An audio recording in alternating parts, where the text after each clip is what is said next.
Now, if you are like me, and I believe that you are, you have spent the last 3 weeks in a state of paralysis. We have all consumed an enormous amount of footage and news that is hard to articulate and hard to process, and it is difficult to understand what to do with all of these emotions, all of this grief and anger, and what to do next. We are all attempting to find a way to grieve collectively, to grieve all lives collectively, to feel a sense of anger and to turn that anger into a sense of progress collectively. We have with us here 4 incredible minds, all of whom have documented the impacts of occupation and colonialism over 75 years, all of whom have great insights to share with us. And we are about to have a conversation about what is happening today and hopefully what happens from here on towards a more constructive future. Wadah, if I can begin by asking you, as the sole Palestinian representative here on this panel, what it is like to witness what is happening and to try and articulate it within a greater context of a lived experience.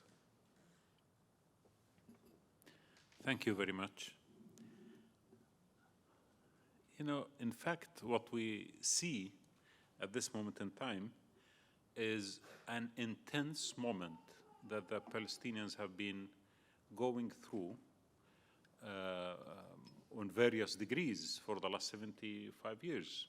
So we are not at all going through something that we have never seen before, although the magnitude, the brutality, the genocidal attitude that the Israelis are now practicing in Gaza has not been actually witnessed.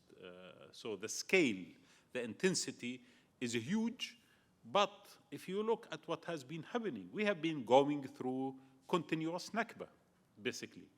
From the moment of 1948 until now, the Palestinians are going through continuous Nakba and under a threat of resuming atrocities against them always, continuously. We're supposed to be sitting today celebrating the 25th anniversary of establishing the state of Palestine based on Oslo Accords. You remember that? 1993, I mean, we're supposed to have a Palestinian state in 5 years after the conclusion of the accord. But where are we today? And now, yes, I agree that most of the time the Palestinian issue is devoid, unfortunately, in the minds of decision makers in the West, in particular in the Americans and the British, unfortunately, from the context. So as if the world was we are living in peace and tranquility, and suddenly the crazy Palestinians on the 7th of October decided to shatter that peace because of something wrong in their psychology, because they are psychopaths. They would love to see this magnificent paradise being destroyed. So unfortunately, when you watch media and listen to diplomats and politicians in the West, this is the impression that ordinary people could get. But we have been going through this. You know, Netanyahu, in his tweet on the 28th of December 2022, when he spoke about the formation of the government, he mentioned explicitly that his role is to strengthen the control over the entire land of Israel. And the land of Israel, he said, it includes Judea and Samaria, West Bank, Golan, and includes, of course, the rest of Israel. And basically, he declared that there's nothing called Palestine or Palestinian land. And then the second was to emphasize on the Jewish status of Jerusalem, again. And the third, believe it or not, to create peace with neighbors, but not Palestinians. Palestinians are not neighbors because they do not exist. This is land without people. You should remember that. So it means we have peace with neighbors, which means we have to negotiate normalization with Arab countries around us who have not been part of actually the conflict. I mean, as we did not see the armies engaged in a fight and suddenly we are going to have peace, because basically we know that most of the Arab countries have had a relationship for a long time, actually, with the Israelis, maybe not officially, but we know that they have been dealing with the Israelis. So the issue is that attitude, this kind of feeling of supernatural right, the divine right to be exceptional and to have the impunity, has been, in a way or another, there for a long time, under the sight of the world. And we have not seen much from the Western-centric world order about this issue.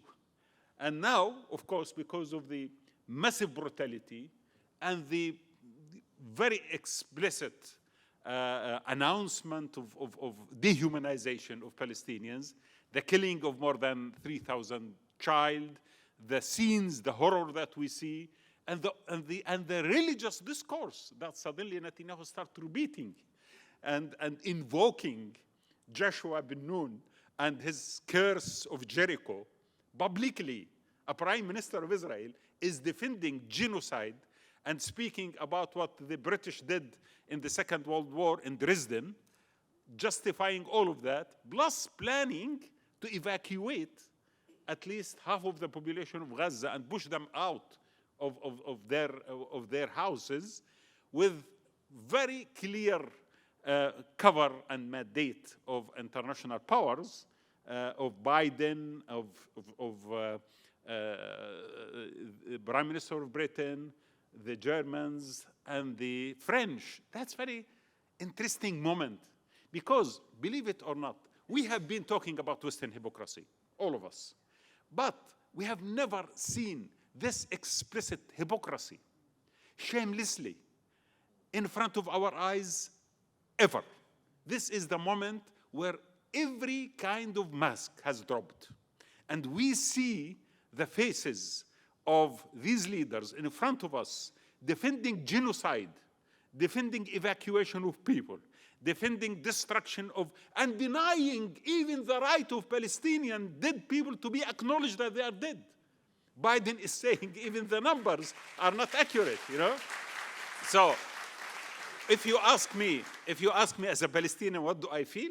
Yes, I have been feeling a lot, you know? All of us have been feeling a lot, not only Palestinians. I think all over the world, the global South, you know? What we have seen is reminding every one of us, everywhere, in Africa of the atrocities that I've spoke about, in Latin America, even in Asia, the humiliation that colonial powers have practiced. This is a moment which brings back to the world that memory when this white supremacy of the Western powers have imposed on the global South, and now in a tense moment is basically connecting with the roots of genocide and the roots of basically destroying indigenous people, not only in Palestine, but all over the world. In my opinion, we have a global struggle to make, not only Palestinian struggle. If we allow this to happen right now, it means we are going to sacrifice any future for something called justice. And of course, international law, as you may have noticed, doesn't exist anymore. No one talks about it. I mean, the Israelis are the first people to attack it, and the Americans are giving them the cover. The international order, which has been built after 1945, the United Nations Security Council, of course, as you have noticed, does not exist anymore. But this is a moment where people everywhere, including in the West, and countries everywhere, especially in the global South, should take things in hand and start looking forward to much more strategic option of moving away from this, this tragic reality that has been imposed on us. Thank you.